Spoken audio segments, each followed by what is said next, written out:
రవికిరణ్ గారు, ఈ 2 ఏళ్లలో అతను అధికారం కోల్పోయాక వేసుకున్న సెల్ఫ్ గోల్స్లో ఇది అతిపెద్ద సెల్ఫ్ గోల్. ఇప్పుడు రామకృష్ణ గారు చెప్పిన దాని ప్రకారం రవికిరణ్ గారు, ఇప్పుడు 2 అంశాలు.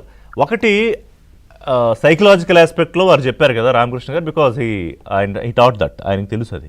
కానీ ఇక్కడ జగన్మోహన్ రెడ్డి తెలిసి తెలియక చేస్తున్నాడా? ఇది మీ మీ అనాలిసిస్ చెప్పండి. ఎందుకంటే ఆయన లెక్క బహుశా వచ్చిన 16,000 మందిని వదిలేసి ఆ రాని 3 లక్షల మంది, అంటే ఒకసారి కుటుంబానికి 3-4 యావరేజ్ చేసుకోండి ఓటర్లు, అంటే ఆ 10 లక్షల ఓట్లు ఆయన వెనకాల ర్యాలీ అవుతాయనా? ఆయన కోసం వాళ్ళ కోసం పోరాడని అనుకుంటారనా? రెండోది, నేరస్తుల ఫ్యాక్టరీ. నిన్న మంత్రి సవిత గారు అనుకుంటా ఇది వాడారు, వైఎస్ఆర్సీపీ నేరస్తుల ఫ్యాక్టరీగా మారిపోయిందని.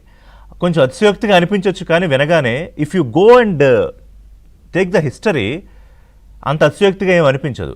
సో ఇప్పుడు ఏంటి, ఆ ఫ్యాక్టరీని అలా కొనసాగిస్తూ ఆ కర్మాగారాన్ని రోజు రోజుకి వృద్ధి చేయడానికి, వాళ్ళని తప్పించడానికి చేస్తున్న యాగిగా చూడాలా, లేదా ఓట్ బ్యాంక్ పాలిటిక్స్లో భాగంగా చూడాలా రవికిరణ్ గారు? అఫ్ కోర్స్ ఇందులో లొకేషన్ బదనాలు చేయడం అనేది డిఫాల్ట్ ఎజెండా, అది ఎలాగూ ఉంది. అవును, ఆయన టార్గెట్ లోకేష్ గారు పోతే కొబ్బరికాయ దొరికినట్టుగా ఏ కాయ దొరకకుండానే యాగి చేస్తారు ఆయన. కాకపోతే ఏంటంటే జగన్మోహన్ రెడ్డి గారు ఆయన పిచ్చోడేం కాదండి, వారిని మనం తక్కువ అంచనా వీటకేం లేదండి. 2019లో అధికారంలోకి ఏ రకంగా వచ్చారండి? ఏదైనా కన్స్ట్రక్టివ్ అయినటువంటి విమర్శలు చేసి వచ్చారా? అన్ని అబద్ధ అసత్య ప్రచారాలేగా చేసింది. తిరుపతి శ్రీవారి వారి బ్లూ డైమండ్, పింక్ డైమండ్ ఏదో అన్నారు ఆయన, అన్ని అబద్ధాలే కదా. రిక్రూట్మెంట్, పోలీస్ రిక్రూట్మెంట్ కమ్మోళ్ళే ఉన్నారు అంతా అని చెప్పాడు, అన్ని అబద్ధాలే కదా. ఏ నిజం చెప్పారండి? ఈరోజు ఆయన అబద్ధాలు ఏ స్థాయికి వెళ్ళిపోతున్నాయంటే, ఇందాక మీరు బ్రేక్ వెళ్ళక ముందు ఒక చిన్న మాట చెప్పారు.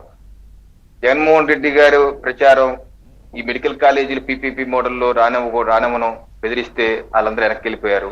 సరే, పీపీపీ మోడల్లో కొంత ఏమన్నా విద్యార్థులకి, పేద విద్యార్థులు నష్టం జరిగితే జరగవచ్చేమో అని కూడా అన్నారు అన్నమాట. యాక్చువల్గా వాస్తవంగా పీపీపీ మోడల్లో కడితే పేద విద్యార్థుల సీట్లు ఇంకో కాలేజీకి 15 సీట్లు పెరుగుతాయి. వాస్తవం అది.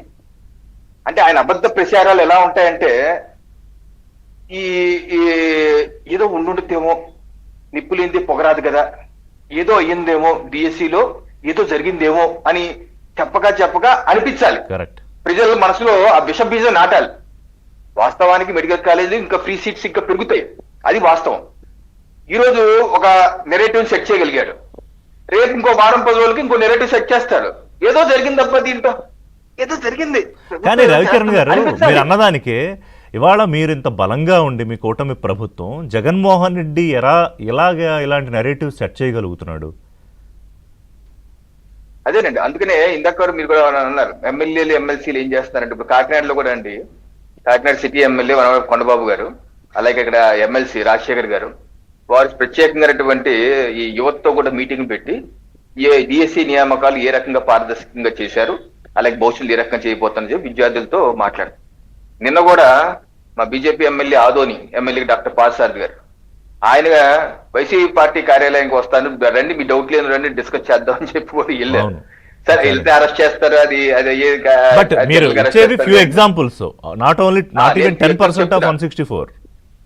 అవునవును. నేను అనేది ఏంటంటే, ఇంకా విస్తృతంగా అందరూ అంటే వెళ్ళి శిబిరాల మీద దాడి చేయాలని చెప్పి నేనైతే చెప్పను, కానీ తప్పనిసరిగా కౌంటర్ నెరేటివ్ మాత్రం తీసే. ఇప్పుడు రాజకీయాలండి, ఇట్స్ నెరేటివ్ బేస్డ్ పాలిటిక్స్.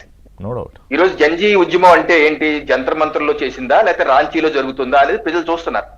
రాంచీలో ఏ రకంగా జంజీ మాత్రమే ఉండి, యువత మాత్రమే ఉండి 15 రోజులుగా నిద్రాహారాలు మాని అక్కడ కూర్చొని పనిచేస్తారు. ఎక్కడ ఏ రాజకీయ నాయకులు లేరు, ఎక్కడ దేశం మీద విమర్శ లేదు, ఎక్కడ మతం మీద విమర్శ లేదు, ఎక్కడ ప్రధానమంత్రి నరేంద్ర మోదీ తిడుతూ విమర్శ లేదు. ఆయన అద్భుతంగా చేస్తున్నారు, ప్రపంచ దేశవ్యాప్తంగా ప్రజలందరూ జేజేలు పడుతున్నారు. అది ఉద్యమం అంటే అని. ఈ రోజు వీళ్ళ ఉద్యమం ఏంటండి? ఇక్కడ డిఎస్సి ఎవరన్నా ఉన్నారండి అక్కడ? ఈ రోజు సాక్షి పతాక శీర్షికలో డిఎస్సి మీద చేస్తూ ఒక మహిళలకు సంబంధించి ఫోటో వేశారు. అది ఎప్పుడో విజయవాడలో ఎక్కడో తీశారంట. నిజంగా మీకు యువత మీ శిబిరాల్లో ఉంటే ఆ శిబిరం ఫోటో పతాక శీర్షికలు వేసుకుంటారు కదండి సాక్షి పేపర్లో. అది లేదు.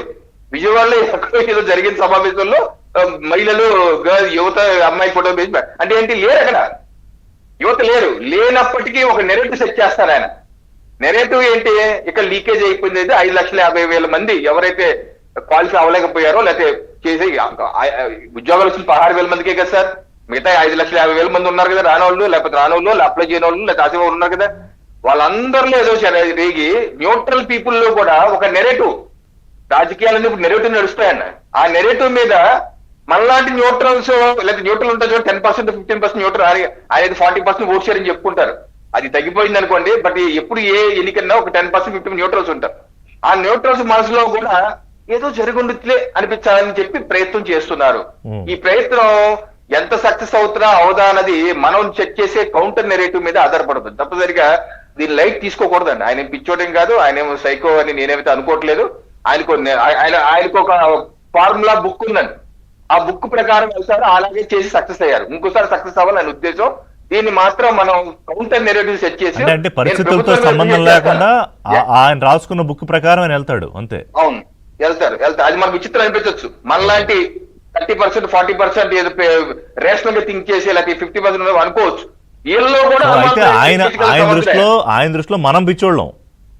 అవును, వీళ్ళకి అర్థం కావట్లేదు అనుకుంటారు. ఆయన అభిమానుల దృష్టిలో మనం పిచ్చోళ్ళం.